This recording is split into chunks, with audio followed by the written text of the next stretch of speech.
Shalom saudara yang terkasih dalam Tuhan Yesus.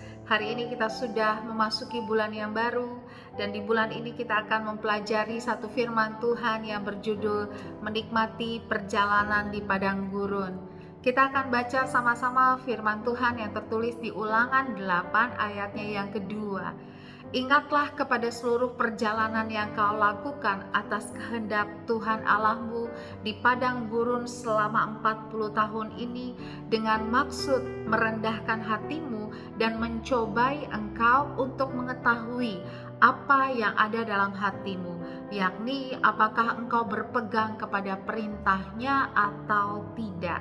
Kisah kehidupan bangsa Israel adalah gambaran dari kehidupan kita, saudaraku.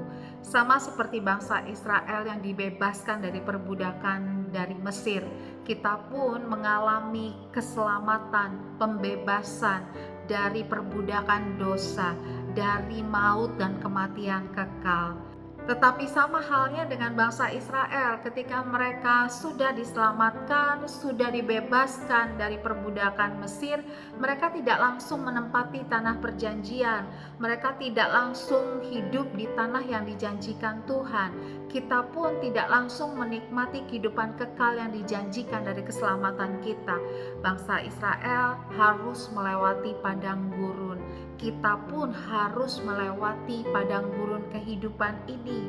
Karena itu saudara, kita perlu belajar dari kisah kehidupan bangsa Israel di padang gurun, supaya kita mengerti dan mendapatkan hikmat kebijaksanaan bagaimana seharusnya kita melewati padang gurun kehidupan kita. Apa yang dituliskan dalam kisah perjalanan bangsa Israel itu menjadi pembelajaran untuk kita, supaya kita tidak melakukan kesalahan yang sama seperti yang dilakukan oleh bangsa Israel, dan Tuhan menjadi tidak berkenan kepada sebagian besar dari bangsa itu dan tidak mengizinkan mereka masuk ke tanah perjanjian.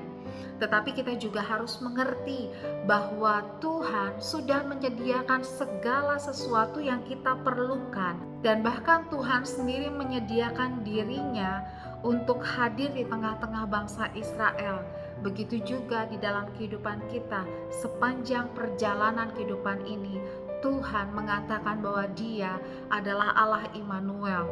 Dia Allah yang beserta dengan kita, umatnya. Sepanjang bulan ini kita akan belajar bersama-sama, dan saya berdoa pembelajaran yang kita renungkan bersama dari firman Tuhan ini akan membuat kita menjalani kehidupan ini dengan lebih baik, dan kita pun akan dapat berhasil dalam segala hal yang kita hadapi sepanjang kehidupan kita, sampai di satu hari nanti kita menikmati tanah perjanjian dan ada bersama-sama dengan Tuhan selama-lamanya. Dari ayat firman Tuhan yang kita baca tadi, kita menemukan ada dua alasan besar mengapa Tuhan mengizinkan saudara dan saya menjalani kehidupan di padang gurun dunia ini. Yang pertama, saudara, Tuhan ingin kita belajar merendahkan diri di hadapan Tuhan. Merendahkan diri artinya kita mengerti dan memahami betul dan betul-betul menyadari bahwa kita tidak dapat melakukan apapun tanpa Tuhan. Hanya Tuhan yang bisa memampukan kita menjalani kehidupan kita, dan hanya pada Tuhanlah harapan kita. Tuhanlah sumber dari segala yang kita perlukan sepanjang kehidupan kita ini. Apakah kita memerlukan penyediaan, apakah kita memerlukan pertolongan, kekuatan, pembelaan, jalan keluar dari semua hal, hanya Tuhan yang sanggup melakukan itu semua. Di dalam perjalanan kita di padang gurun ini, Tuhan mau kita belajar merendahkan diri dan sungguh-sungguh hanya mengandalkan Tuhan, tidak mengandalkan manusia, tidak mengandalkan kekayaan atau apapun yang berasal dari dunia.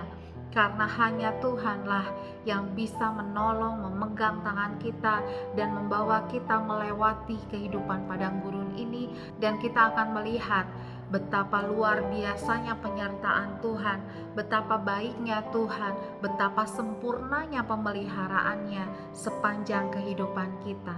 Yang kedua, kehidupan di padang gurun ini dimaksudkan Tuhan untuk memurnikan hati kita, supaya kita betul-betul tahu apa yang menjadi prioritas dalam kehidupan kita. Apakah dunia menjadi fokus kita, atau fokus kita adalah Tuhan dan kehendak-Nya. Seperti bangsa Israel, Tuhan ingin mereka tidak hanya keluar dari Mesir, tetapi Mesir harus keluar dari dalam diri mereka. Mesir harus keluar dari pola pikir mereka. Mesir harus keluar dari hati mereka. Dan itu yang menjadikan perjalanan padang gurun adalah pembentukan yang luar biasa, supaya sungguh-sungguh hati setiap kita terarah hanya kepada Tuhan dan tidak lagi terarah pada dunia. Karena itu di padang gurun Dia berikan perintah-perintahnya, Dia berikan Taurat-Tauratnya. Di dalam kehidupan kita pun, dalam setiap waktu Tuhan memberikan kita perintah-perintahnya, aturan-aturannya melalui firman yang kita baca.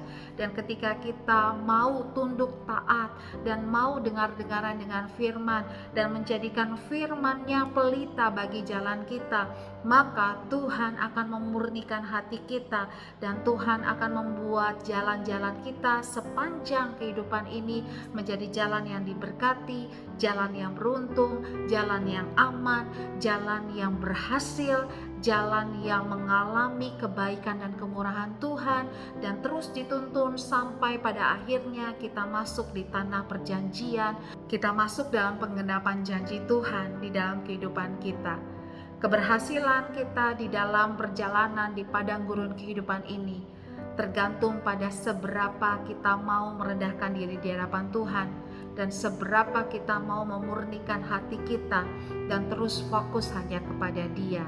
Itulah yang menjadi kunci keberhasilan kehidupan kita, dan kita percaya bahwa tangan Tuhan tidak pernah melepaskan kita, dan Dia tidak pernah membiarkan kita berjalan sendirian.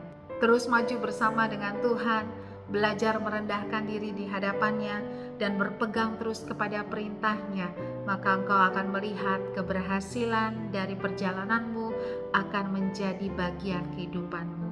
Tuhan Yesus memberkati.